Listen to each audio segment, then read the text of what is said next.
The struggle for women's suffrage in America began in earnest in the summer of 1848 when some 300 women and men gathered here in Seneca Falls, New York, to attend the first Women's Rights Convention. The convention grew out of a discussion around Jane Hunt's tea table in nearby Waterloo.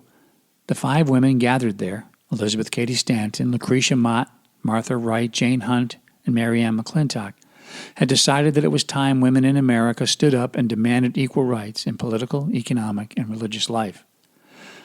Unbeknownst to the 5, black women of the AME Church in Philadelphia were already engaged in a push for religious equality and had, just months before, won the right to preach with the same ministerial privileges as men. The Seneca Falls meeting was held at the Wesleyan Chapel. The convention organizers presented a Declaration of Rights and Sentiments fashioned after the U.S. Declaration of Independence. We hold these truths to be self-evident, that all men and women are created equal, that they are endowed by their Creator with certain inalienable rights, that among these are life, liberty, and the pursuit of happiness. The Declaration went on to describe a litany of inequities posed on women by the laws of men. The history of mankind is a history of repeated injuries and usurpations on the part of man toward woman, having in direct object the establishment of an absolute tyranny over her. To prove this, let facts be submitted to a candid world. He has never permitted her to exercise her inalienable right to the elective franchise. He has compelled her to submit to laws in the formation of which she had no voice. He has withheld from her rights which are given to the most ignorant and degraded men, both natives and foreigners. Having deprived her of this first right of a citizen, the elective franchise, thereby leaving her without representation in the halls of legislation, he has oppressed her on all sides. Over 2 days of discussions, July 19th and 20th, the conventioneers considered the 11 resolutions and adopted 10 unanimously and without debate. Only one resolution caused a stir, Resolution number 9. It read, "Resolved that it is the duty of the women of this country to secure to themselves their sacred right to the elective franchise." Even among these women reformers, the idea of demanding the right to vote for women was so radical that many, including Lucretia Mott, feared it would make the whole event a laughingstock. Others argued that without suffrage, women would be at the mercy of men who could as easily take away as grant women their rights.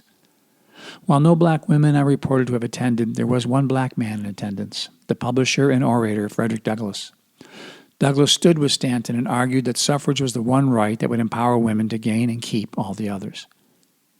The suffrage resolution would be adopted by a narrow margin that day, yet voting rights would soon become the cornerstone of the women's rights movement for the next 70 years. This song imagines how Elizabeth Cady Stanton may have felt after the successful conclusion of the convention.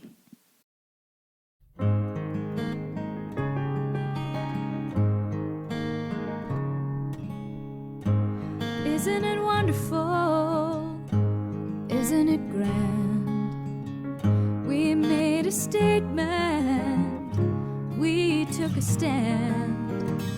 We held together. We took a vow. Things will be different now. Hundreds have gathered to take what is ours. We've been held down for so long, now we'll reach for the stars. They've kept us divided for so long somehow, but things will be different now. Our rights come to us from our Creator. None have the right to take them away. Now that we've said all these words out loud, it's time for us to take the reins, 'cause we've got a whole world to gain.